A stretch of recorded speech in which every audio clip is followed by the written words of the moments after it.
ప్రపంచ క్షయవ్యాధి దినోత్సవం సందర్భంగా బద్వేలు టీబీ యూనిట్ నందు ఎంఓటీసీ డాక్టర్ జోష్న ఆధ్వర్యంలో ప్రపంచ క్షయవ్యాధి దినోత్సవం ఘనంగా నిర్వహించారు.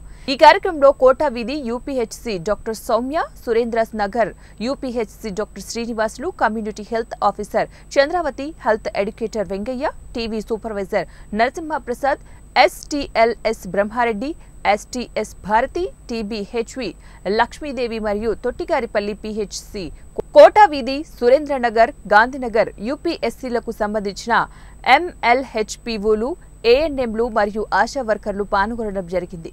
ఈ కార్యక్రమంలో భాగంగా క్షయవ్యాధి లక్షణాలు, నివారణ, చికిత్స మరియు ప్రత్యక్ష పర్యవేక్షణ చికిత్స విధానం గురించి 2025వ సంవత్సరానికి టీబీ నిర్మూలన గురించి డాక్టర్ జోష్న వివరించారు. టీబీ నిర్మూలనలో సమాజాన్ని భాగం చేయాలని ఆమె పిలుపునిచ్చారు. టీబీ నిర్మూలనలో భాగస్వామ్యం వహించేందుకు ప్రతిజ్ఞ చేయించారు.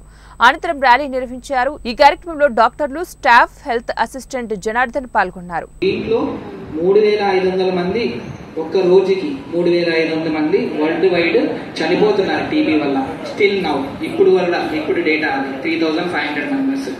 మనకి రోజు పొద్దున్నే మీకు ఐడియా అని ఉంటుంది, కానీ మాకు టీసీలో రోజు పొద్దున ఎన్ని టీబీ కేసులు పాజిటివ్ వచ్చాయని చెప్పేసి పొద్దున్నే టీసీలో అవుతాను. మినిమం డేకి 2 టీబీ కేసులు కనీసం పాజిటివ్ వస్తున్నాయన్నమాట. దానికి సంబంధించి మనకి 4 ప్రకారం ఎన్ని ఉండాలి? మర్చిపోయినా అప్పుడే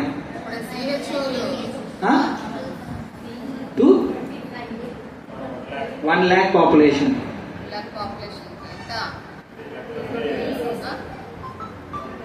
ఆశా చెప్పిస్తాము చెప్పకుంటే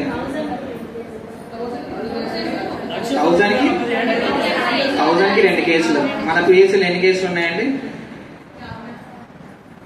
ఎన్ని ఉండాలి కాదు, ఎన్ని ఉన్నాయి. మా లెక్క పెడితే 8 కూడా లేవు కేసులు రూరల్లో.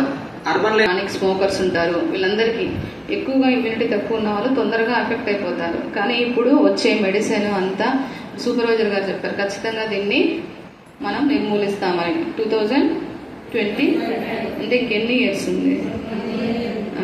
1 ఇయర్కే ఇంక అందరినీ ఒక్కొక్కరిని పేషెంట్ ఉంటే వాళ్ళని పంపించేస్తారా? అంటే మనం అంత ఎక్కువ ఎఫర్ట్ పెట్టాలి, అర్థమవుతుంది. అందుకే స్ప్రెడ్డింగ్ కూడా ఎక్కువ ఉంది కాబట్టి ఇప్పుడు రీసెర్చ్ చేసి బీసీజీ వ్యాక్సినేషన్ వేయడం వల్ల కూడా దీన్ని చాలా వరకు తగ్గించవచ్చు అని చెప్పేసి మనకి ఇప్పుడు ఈ బీసీజీ సర్వే ఇవంతా పెట్టారు.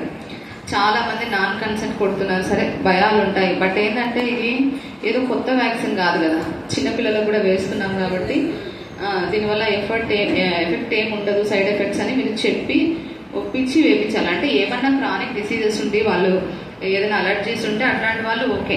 మామూలుగా ఏదో వ్యాక్సిన్ అని భయపడే వాళ్ళకి రాళ్ళు, తర్వాత ఇటుకల పట్టీల దగ్గర, తర్వాత ఇక్కడ వచ్చేసి కోల్స్, ఆ పొగాకు ఎక్కువ తీసుకోవడం వల్ల వీళ్ళు ఐరిస్ గ్రూప్ ఉన్నటువంటి వాళ్ళందరినీ ఐడెంటిఫై చేసేదానికి ప్రయత్నం చేయండి. వాళ్ళలో మనము దాదాపు ఇప్పుడు మేడం అన్నట్టు ప్రతి ఒక్కరికి కూడా పాజిటివ్ ఆర్గన్ అయినటువంటి టీబీకి సంబంధించినటువంటి